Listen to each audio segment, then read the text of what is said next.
ये शेर उस्ताद वरम फ़िक्र फज़ल लिखा मुआशरे जे हिसाब सां मुआशरे जे ज़ुल्म जे ख़िलाफ़ ॻाल्हि कई।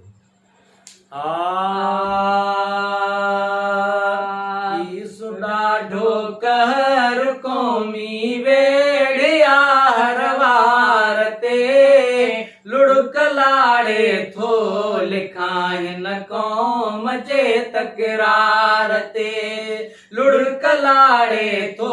लिखां हिन क़ौम जे तकरार ते की सुॾाढो कहर क़ौमी वेड़िया हरवार ते लुढ़क लाड़े थो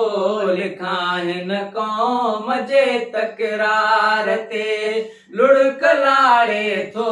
लिखां हिन क़ौम जे तकरार ते ओ कलम आके अजूम आहिन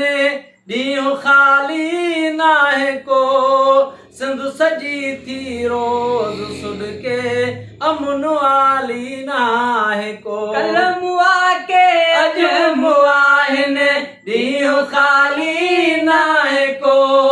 सिंध सजी थी रोज़ सुॾके अमन आली नाहे को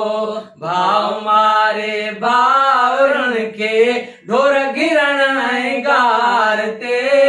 लुढ़क लाड़े थो लिखां हिन क़ौम जे तकरार ते की सुॾाढो कहर क़ौमी वेड़िया हरवार ते लुढ़क लाड़े थो लिखां हिन क़ौम जे तकरार ते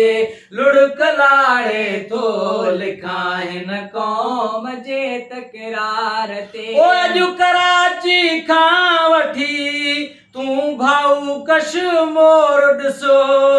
द छकारा केट लांचर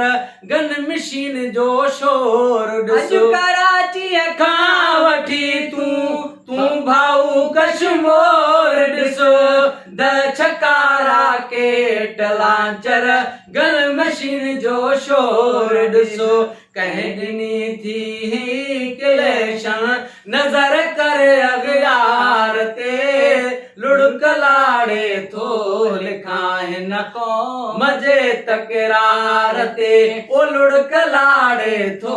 लिखां हिन क़ौम जे तकरार ते की सुॾाढो कहर क़ौमी वेड़िया हरवार ते लुढ़क लाड़े थो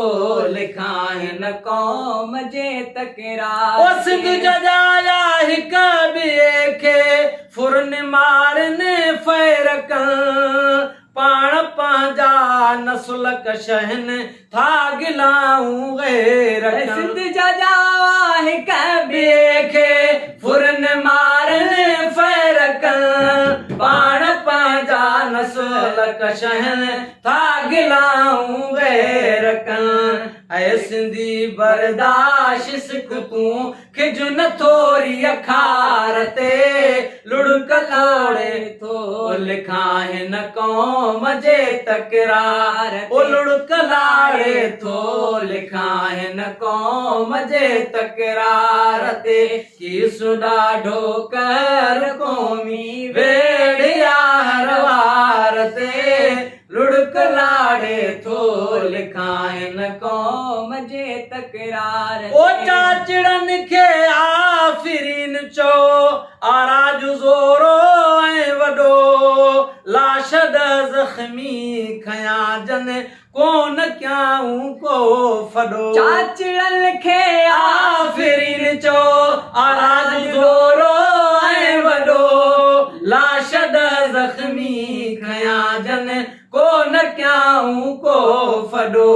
सबुर क्यों रब ते रखी ऐं सिंध तुंहिंजी सरकार ते सबुर क्यों रब ते रखी ऐं सिंध जी सरकार ते लुढ़क लाड़े थो लिखां हिन क़ौम जे तकरार ते लुढ़क लाड़े थो लिखां हिन क़ौम जे तकरार ते की सुॾाढो कहर क़ौमी वेड़िया हरवार ते लुढ़क लाड़े थो लिखाइन क़ौम जे ओ तकरार। शेख रोई शेर लिखियो हिन जंगी जंजाल ते, सिंधु अमड़ जा पुट मरन था थोरड़ी हिक ॻाल्हि ते। शेख रोई शेर लिखियो हिन जंगी जंजाल ते, सिंधु अमड़ जा पुट मरन था थोरड़ी हिक ॻाल्हि ते। मेहर कर मसरूर चए तूं हिन बंदे बेकार ते, मेहर कर मसरूर चए तूं हिन बंदे बेकार ते। लुढ़क लाड़े थो लिखाइन क़ौम जे तकरार ते, ओ लुढ़क लाड़े थो लिखाइन क़ौम जे तकरार ते। ईसु ॾाढो कहर क़ौमी वेड़िया हर वार ते, लुढ़क लाड़े थो लिखाइन क़ौम जे तकरार ते।